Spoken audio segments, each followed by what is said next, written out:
We want to be mentally strong introverts. Let's take a deep breath together and begin this video.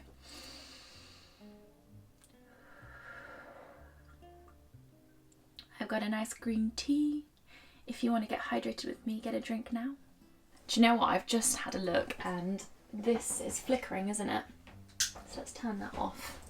Okay, I'm going to be starting off with a green tea. Got some Barocca I'm going to drop into this cup.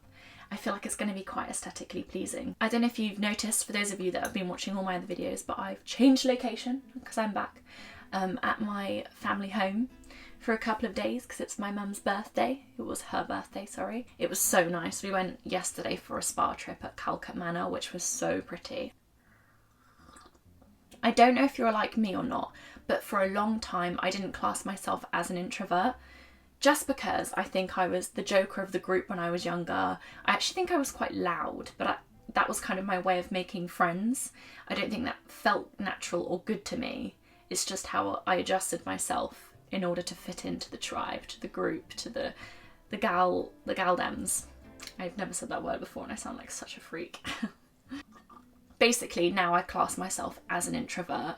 And if you don't know if you are an introvert or not, because this video is kind of designed for introverts, let's quickly do a little tick list. So, signs that you might be an introvert. Need quiet to concentrate. Tick for me. Are reflective. Are self-aware. Taking time to make decisions. Feel comfortable being alone. Feeling comfortable being alone. I would definitely say that I'm an introvert, but I certainly have moments where I don't want to be alone and I'm very uncomfortable, but at the same time, I don't want to be socialising. So bear that in mind. Don't like group work, prefer to write rather than talk, and feel tired after being in a crowd. The last one is just so me. It's so weird. When I was younger, I used to always say, I'm such a city person. I'm going to move to London, mum. I find the countryside so boring. And now I spend all the time, well, a lot of time in London. I find it so draining, and I now class myself as just a nature lover. I like the quiet. I like being in the woods. I like being in fields. I like walks in nature. And I find the city is so draining. Too many people, too many faces to process. Seeing that many people in such a short space of time is not normal. If you agree with me, let me know. Cities are not normal. We're not really meant to exist in a space with that much going on. Don't you agree? Obviously, like, no beef to anyone who actually exists in a city, because I do the same. We have adapted to we have to go with the flow of capitalism, because otherwise we're going to get drowned. But yeah, I just don't feel like cities are right. So now I'm trying to escape the city after like years and years of trying to get there. But anyway, I already ramble. I'm an introvert.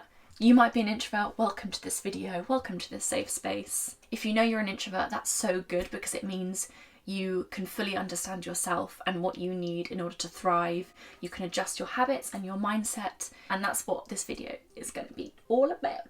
We want to form those habits that make us feel safe in this very extroverted world. A world that certainly does not take into account the introvert.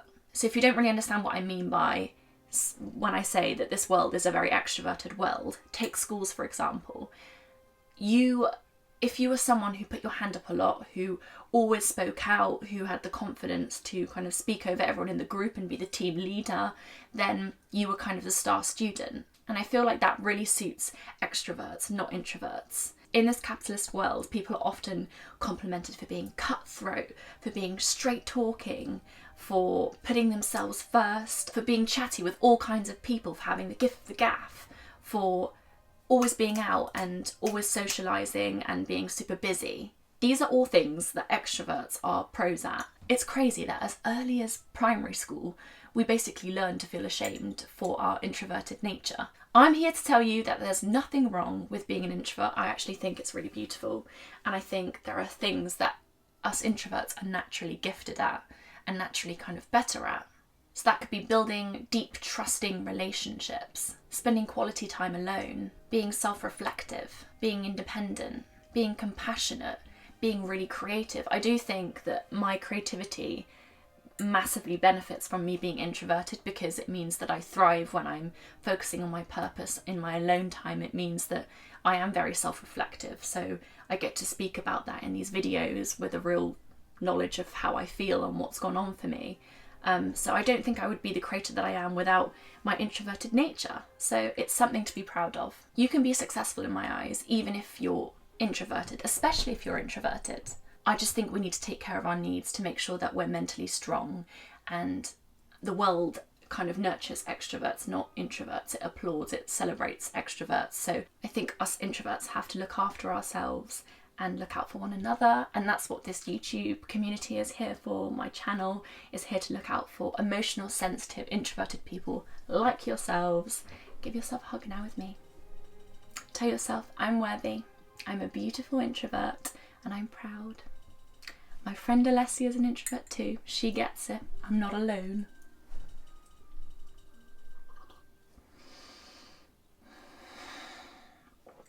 Holy moly, the sun is like spotlight on my face. I don't get better lighting than this, to be honest. When I'm filming in London, it's a completely different vibe. You'll be able to tell from my last video. My last video was very dark. That's why my thumbnails are just never consistent. Okay, I'm not going to drink the rest of this because there's kettle bits at the bottom. So should we do the Broca? Oh my gosh, my nails are so grim. I really want to show you my new ring. I just don't want to show you my nails. How pretty is that? That is like so me. I love gold, quite chunky rings with like a beautiful stone, and green's my favourite colour. Okay, should we Barocca it up? Opening these, if anyone gets it, doesn't it? It's so hard. If you drink Barocca, you know. It always ruins my nails. Cheers. How satisfying is that?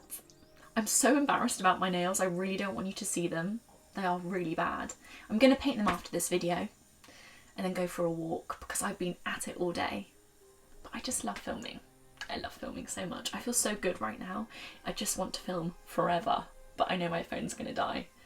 But if I could just constantly film, I'm just in this great place because I just love talking to you and I love talking about these things, and I hope you don't think that I'm like lecturing you and telling you what to do and how to be the best introvert, because I think I'm the best introvert, because I'm not.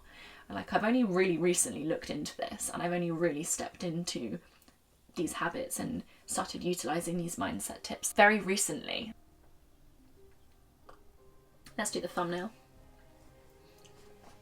So my first habit that I've been doing for a long time that I didn't really know was nurturing my introverted nature was turning to podcasts when socialising just felt too much, but I was also craving a meaningful connection or a meaningful conversation. When you want to be inspired or you want to feel connected to someone, maybe not even someone, just something, an idea, a perspective on the world, podcasts are the best thing to turn to. Sometimes I'll just be like, I really, really think I need to have some sort of connection right now, but I really don't want to see my friends right now. I really don't want to see anyone. I don't feel like I'm going to be able to turn up as my best self. So podcasts are the things that I go to that make me feel really heard and understood and connected, but also they give me the distance and the space and the alone time that I need to feel rejuvenated. And I just think podcasts are so perfect for introverts. So if you haven't gotten the podcast game, which I think most people have, but if you haven't, you really should. And if you have, but you don't dedicate enough time in your week to listening to podcasts and filling yourself up with that joy and connection, but also distance and alone time, then you should, and you should set aside the time. Podcasts that I listen to are I Weigh, the Man Enough podcast, Goes Without Saying, On Purpose with Jay Shetty. There's so many that I listen to. I'll actually put them in the description box if you want to listen. Please can you, I just spat. Please can you share with me the podcasts that you listen to, because I'm always looking for more podcasts to indulge in. I like self-improvement, female empowering, emotionally intelligent podcasts, so please share away.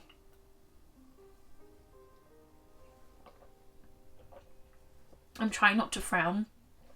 I get frown marks here because I just naturally frown, and with the sun on my face it's very easy to fall into that frown face. So Just want to say, obviously socializing is really, really important. Having that like physical in the moment connection, being physically there with another human is beautiful. And I don't think anything really compares to feeling connected to someone in the moment, in person. And I know that as introverts, we can actually do ourselves a disservice and distance ourselves from people when actually we do need that social interaction. But equally, I do think that some introverts push themselves to meet up with people all the time and drain themselves when actually they just need to lessen their socialising time and gift themselves a bit more alone quality time. Listening to podcasts are just the perfect middle ground because you get that understanding, that human connection, that human understanding, that shared experience usually, because I listen to podcasts where they talk about, I don't know, like a woman with ADHD, and I'll be like, yeah, I get that, I feel understood, but I also get the space and the distance, and I don't have the pressure to respond, because obviously, I don't even know if this is an introverted thing, I think this is more of an empath thing. I really want people to feel heard and understood and deeply connected to me, so that's a lot of pressure, and that can be quite draining, and sometimes you just don't have the energy to do that. So that's why podcasts are so amazing, because there is no responding, you don't have to think about that. So yeah, I just love podcasts. I don't know what I'd do without them. I actually think I do most of my learning from podcasts too.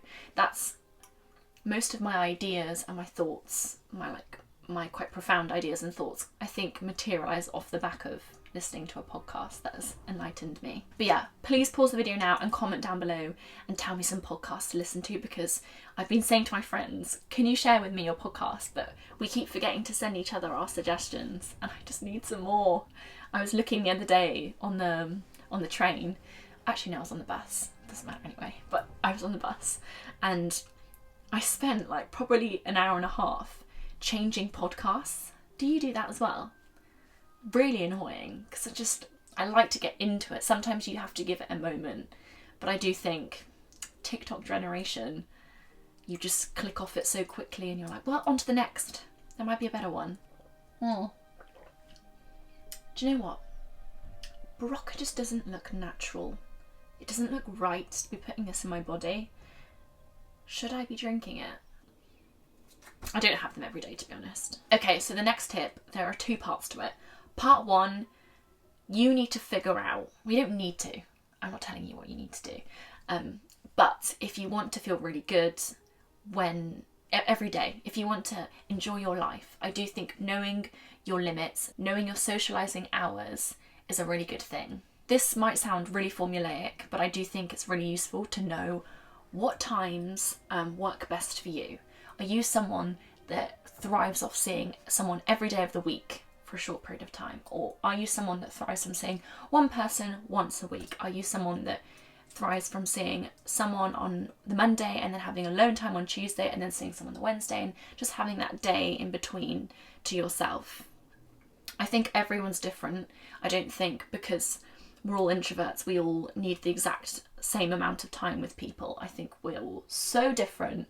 So that's why I'm not saying you need to spend 1 hour a week socialising and then the rest on your own. I'm more on the higher end. Higher end? I like to socialise quite a lot actually now, I think. But I just think I like shorter amounts of time when socialising. So I like it to be more frequent but shorter bursts. So there are some people that like to go for a coffee and they'll maybe catch up with a friend for like 4 to 5 hours, whereas there might be some people that just like to have a 1 hour, 2 hour chat and then part ways. So I just think knowing that is really good, because then you can adjust your day-to-day life to fit those needs and what works best for you, because you ultimately want to be feeling good in those social situations, because then your friend gets to experience the best version of you, the happy you, the you that feels safe in that moment. Goodbye, sun. Is it coming back out? It's making my vision go all blurred. I also think figuring out the locations that suit you the best can be really useful too. I think as an introvert, or just me specifically, I find going to places that are really loud and really busy, cities, bars, can be really socially draining, because there's just so many different people, so much different energy, And I'm a people pleaser and an empath, so a lot comes in to just drain me, basically.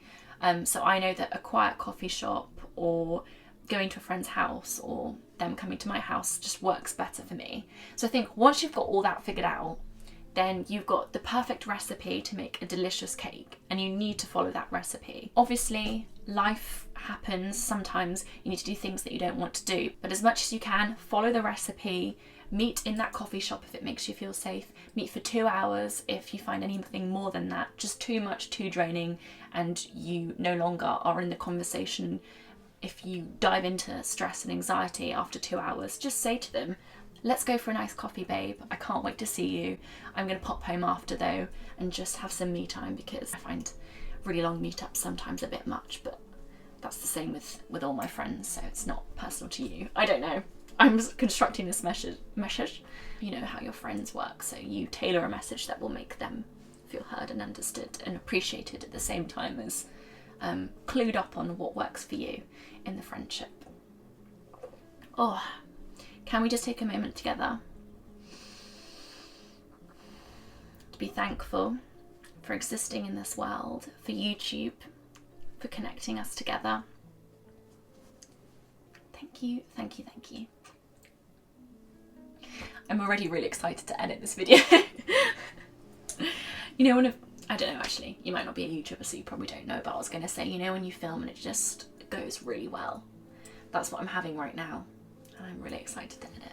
One thing actually that you probably have in common with me, I say probably, you might not, but I often find that sleeping over at someone's house kind of is quite a lot for me. And that's one thing that I like to avoid unless I have like a room to myself, because I think because I want to give my friends my all, when I'm tired and I'm in that sleepy phase where I want to fall asleep, I don't really want to be sharing a bed with someone who I'm trying to make feel really appreciated and heard and understood in my presence.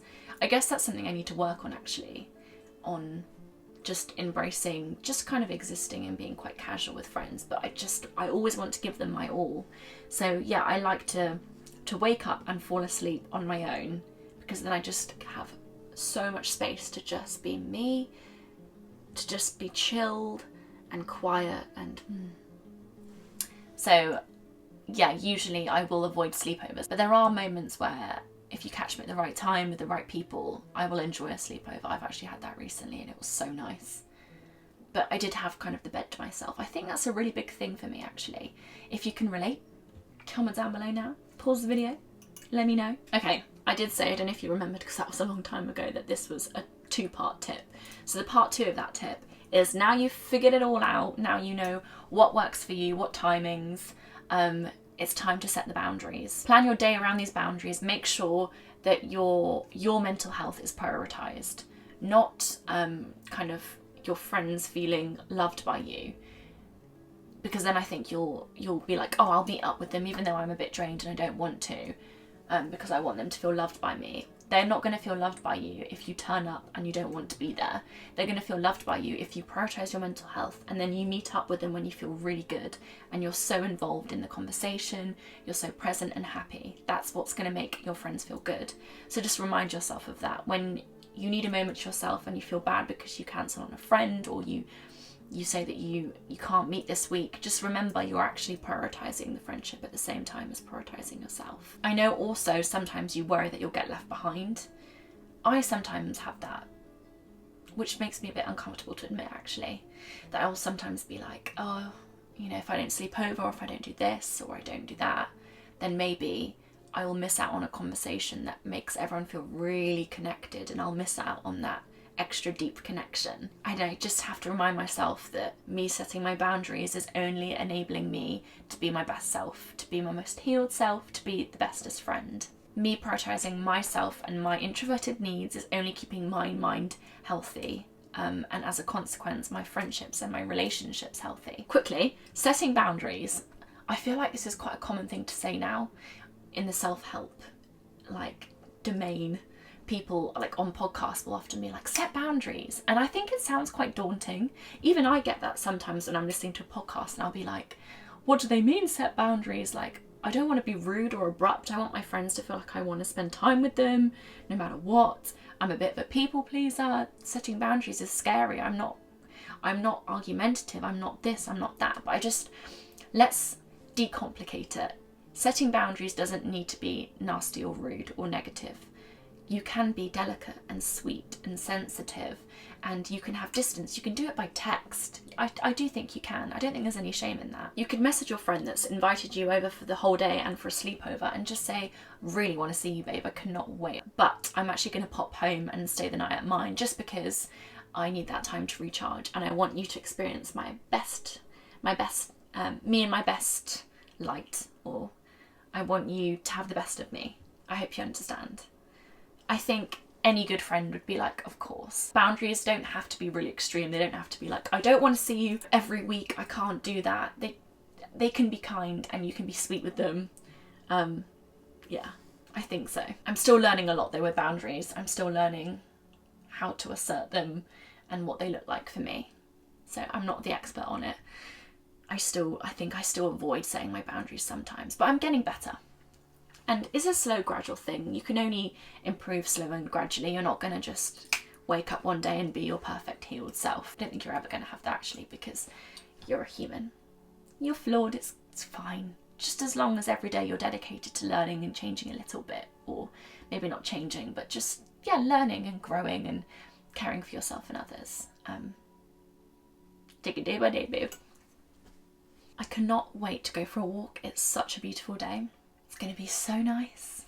Another thing with boundaries, sometimes I don't even think you need to tell other people your boundaries. Sometimes it's more about you accepting your own boundaries yourself and listening to them and applying them and being just quite vigilant with them. Sometimes when you've been socialising all day and you get home and your flatmates are there or your partner's there or your family's there, you might feel the need to now speak with them and hang with them in the kitchen in the living room. But if you know that you need to recharge and you have that boundary that after a big social event you go to your room and you listen to rainforest sounds for an hour with the candles on, then you do it. Sometimes I actually think the most important thing is that we are telling ourselves, listen to your boundaries, this is my boundaries, repeat them in your head. Do you think writing them down is something I need to do, and maybe something you could do, just to make sure you listen to them and you remember them and that they're clear? Because if we don't set them very clearly, then I think it's quite easy for us to be like, nah, it's okay. I'll stay down here and drain myself. Then you get just a bit more cranky, and then the next day you wake up and you don't have as much motivation or inspiration to create or do your job. It has that ripple effect, and remind yourself of that too. If you want to show up as your best work self, as your best friend self, as your best self for yourself, then you need to look after your introvert needs. Alone time is beautiful, it's so good. My next thing that I want to talk about, that I think I'm getting a lot better at, but I think I still need to learn, is to embrace the silence. You need to learn to embrace the silence as an introvert. You don't have to fill the gaps when you're with other people.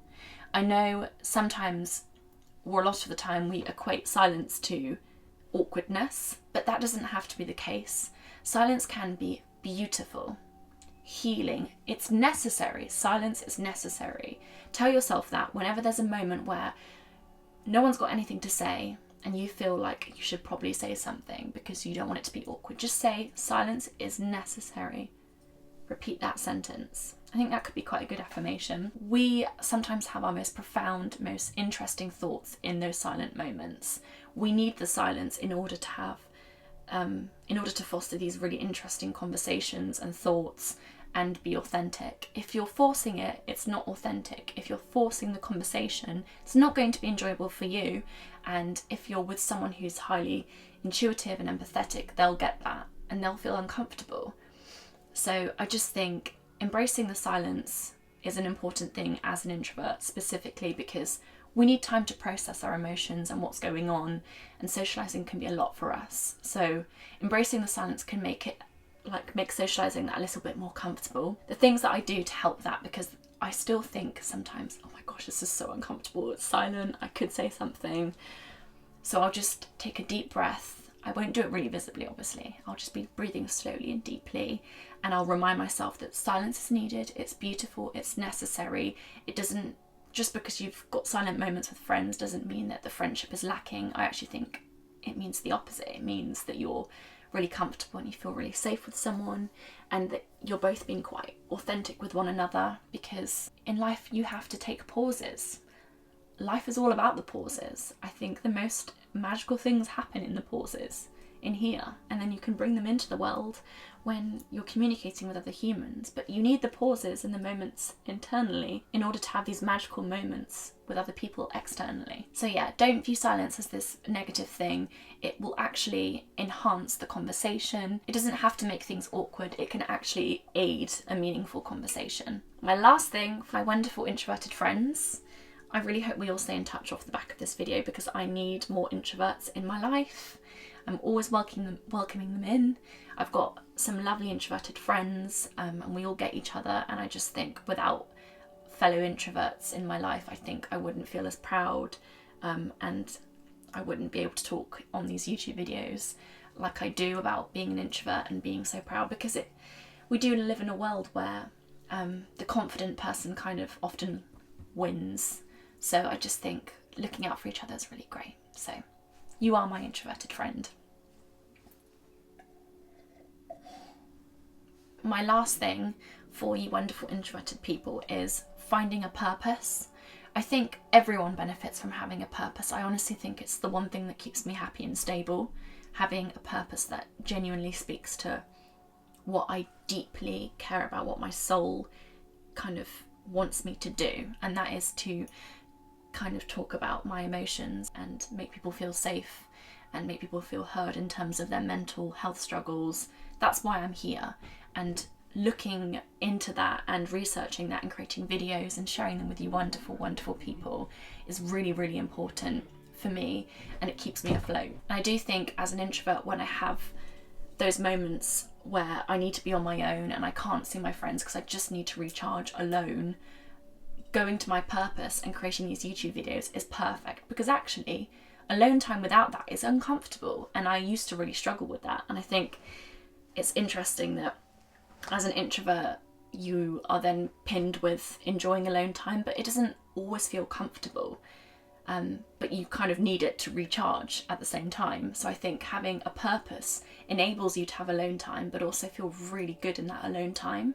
So I just think finding your purpose, your passion project, is so amazing and empowering. And in this world where extroverts are often uplifted and introverts are like disempowered, I think we annoyingly have to actively look to empower ourselves, and through listening to our passions and acting on them, I think we can do that. As introverts, we can't really 100% of the time rely on socialising to fill our cup up, to make us feel energised. We often have to fulfil ourselves on our own.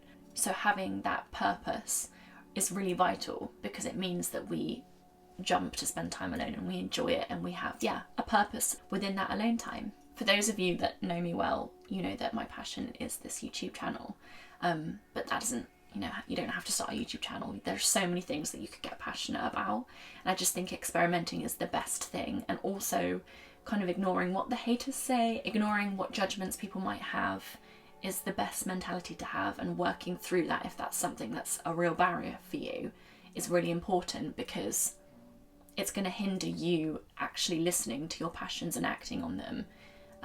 There are so many people that say they want to start a YouTube channel, but they're too embarrassed about other people seeing it, and it's basically they're fearing judgment, and I think that's something a lot of us need to work on.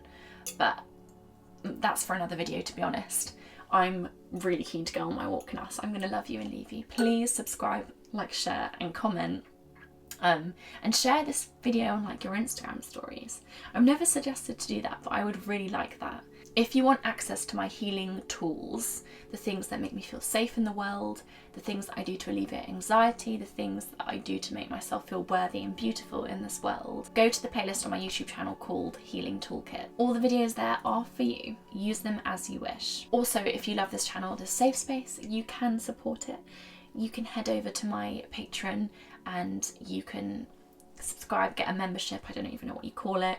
If you get a membership to the Lovely Darlings group, you also get like extras, photos that I don't really share and thoughts that I don't really share. Just want to say thank you to everyone for supporting me and to everyone who comments all these kind things and makes me feel so safe and understood.